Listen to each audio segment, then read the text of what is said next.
ஆட்சி பொறுப்பேற்ற உடனே வேளாண்மை துறைன்னு இருந்த பெயரை வேளாண்மை மற்றும் உழவர் நலத்துறைன்னு மாத்தணும்.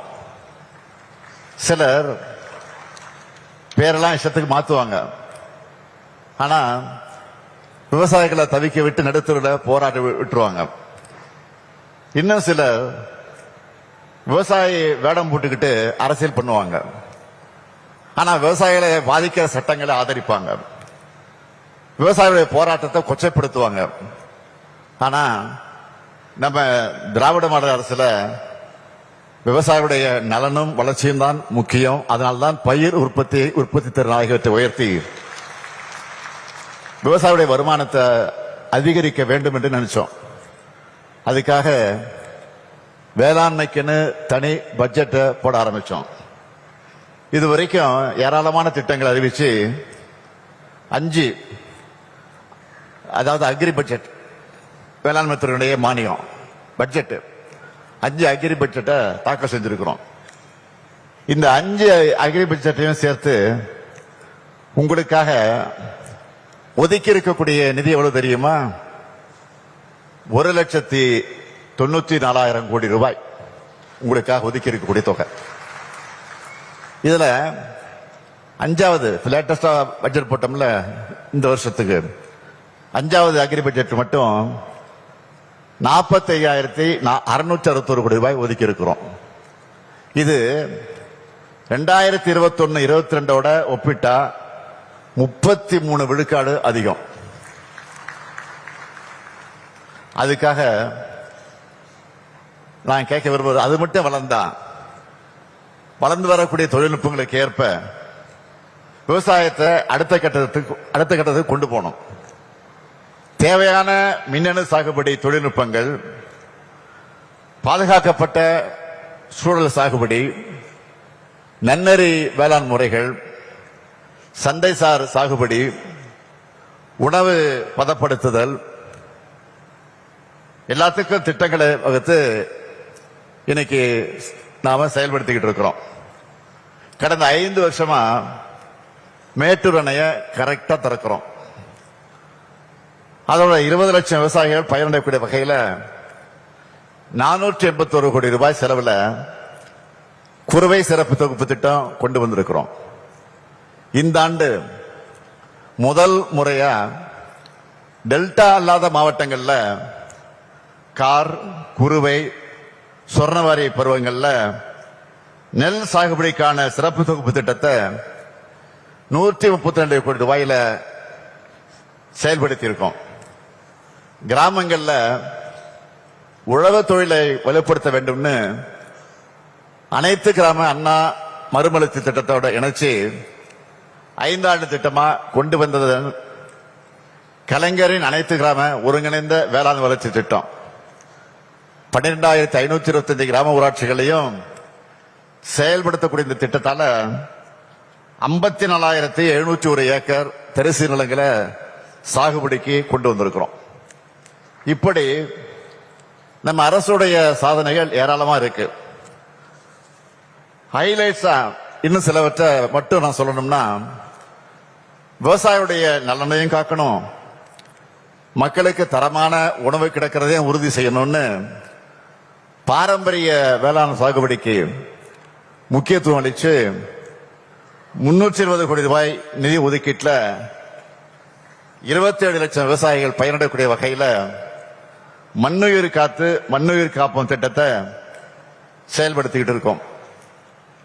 விவசாயிகள் தங்களுடைய நிலத்தை பற்றி அறிந்து உரமிடணும். தமிழ் மண்வளம் இணைய முகப்பை உருவாக்கி இருக்கிறோம். அதுக்காக 2022 இருந்து 43,017 ஏக்கர் பரப்புல சாகுபடி செய்கிற வகையில 800 மெட்ரிக் டன் பாரம்பரிய நெல் விதைகளை 67,651 விவசாயிகளுக்கு விநியோகம் செஞ்சிருக்கிறோம். முந்தைய ஆட்சியாளர்கள் கண்டுக்காம கைவிட்ட 125 உழவர் சந்தைகளை நவீன வசதியோடு புனரமைச்சதோடு 14 உழவர் சந்தைகளையும் நாம் அமைச்சிருக்கிறோம். பனை மரங்களை பாதுகாக்கிற பனை மேம்பாட்டு இயக்கம், உழவர் செயலி, வாடகை செயலின்னு ஏராளமான திட்டங்களை செயல்படுத்திக்கிட்டு இருக்கோம்.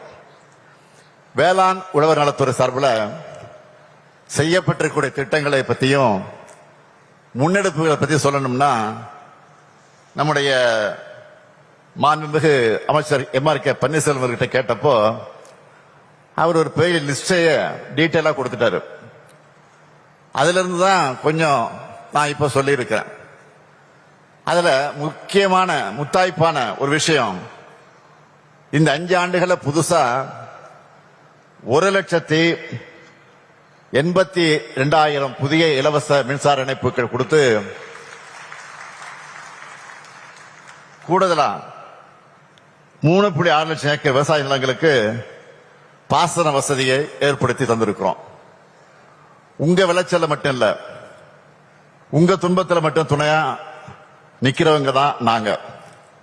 அதனாலதான் 5 ஆண்டுகள்ல இதுவரைக்கும் 32.81 லட்சம் ஏக்கர்ல ஏற்பட்ட வேளாண் மற்றும் தோட்டக்கலை பயிர் சேதத்துக்கு 20,84,000 விவசாயிகளுக்கு 1,631 கோடியே 76 லட்சம் ரூபாயை நிவாரணமாக வழங்கி இருக்கிறோம். முக்கியமா 2024-25 ஆண்டு வடகிழக்கு பருவமழை மற்றும் ஜனவரி மாதம் பெஞ்ச பருவம் தவறிய மழையால் பாதிக்கப்பட்ட 5.6 லட்சம் ஏக்கருக்கு நிவாரண தொகையா 289 கோடியே 63 லட்சம் ரூபாயை 3,60,000 விவசாயிகளுக்கு மாநில பேரிடர் நிவாரண நிதியிலிருந்து வழங்கணும்னு 23ஆம் தேதி நான் உத்தரவிட்டுத்தான் நான் இந்த மாவட்ட நிகழ்ச்சிக்கு வந்திருக்கிறேன். அதோட இந்த ஆண்டு கனமழையால் ஏற்பட்டுள்ள பயிர் சேதங்களுக்கு விரைவில் நிவாரண உதவித்தொகை வழங்க நடவடிக்கை எடுத்துக்கிட்டு இருக்கோம் என்பதையும் உங்களுக்கு தெரிவிச்சுக்கிறேன். இப்படி உழவர் பெருமக்களுடைய நலனை பாதுகாக்கவும் வேளாண் உற்பத்தியை அதிகரிக்கவும் உங்களுடைய விளைபொருட்களை சந்தைப்படுத்தவும் என்றைக்கு நம்ம திராவிட மாடல் அரசு உங்களுக்கு துணையா இருக்கும். அது மட்டும் இல்ல, இந்த நிகழ்ச்சிக்கு வந்துட்டு இந்த மாவட்ட விவசாயிகளுக்கு அறிவிப்பு வழங்காம நான் போயிட முடியுமா? முடியாது. நீங்களே நினைப்பீங்க, அரசு விழாக்கு தொடர்ந்து போயிட்டு இருக்கிறான், ஒவ்வொரு அரசு விழாவிலையும் அறிவிச்சுக்கிட்டு இருக்கிறான். அதனால விவசாயிகளுடைய கண்காட்சி இங்கே மாபெரும் விழாவாக நடக்குது, மாநாடு போல நடக்குது. இங்கேயும் நிச்சயம் அறிவிக்க வேண்டும் தான் நினைச்சிட்டு வந்திருப்பீங்க. அதுக்காக ஒரு அறிவிப்பை இங்க அறிவிக்க நான் விரும்புறேன்.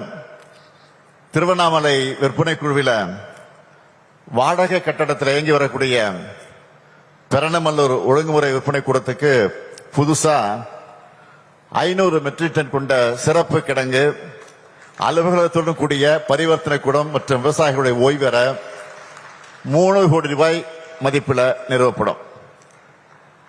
வேளாண் விளைபொருட்களை உலர்த்தி சுத்தப்படுத்தி விற்பனை செய்ய ஏதுவா திருவண்ணாமலை விற்பனை குழு கட்டுப்பாட்டில் செயல்படும் சேத்துப்பட்டு, போலூர் மற்றும் வந்தவாசி ஆகிய ஒழுங்குமுறை விற்பனை கூடங்களில் 1 கோடி ரூபாய் மதிப்பீட்டில் புதிய உலர்கிழங்கள் அமைக்கப்படும். இந்த கண்காட்சியும் உலக வளர்ச்சிக்கு உதவியா இருக்கும். நம்ம ஆட்சியுடைய திட்டங்களுக்கு சாட்சிதான் இத்தகைய கண்காட்சி. எனவே இந்த கண்காட்சியில பார்க்கிற பயனுள்ள தகவல்களை, தொழில்நுட்பங்களை விவசாயிகளான நீங்க சிறப்பா பயன்படுத்தி அதிக விளைச்சலையும் விலையும் பெற்று முகத்திலையும் உள்ளத்தையும் புன்சிரிப்போடு வாழணும் வாழ்த்தி உங்களுக்காக திராவிட மாடல் அரசு இருக்கு, ஏன் இந்த முத்துவேல் கருணாநிதி ஸ்டாலின் இருக்கேன் என்ற உறுதியளித்து விடைபெறுகிறேன். நன்றி, வணக்கம்.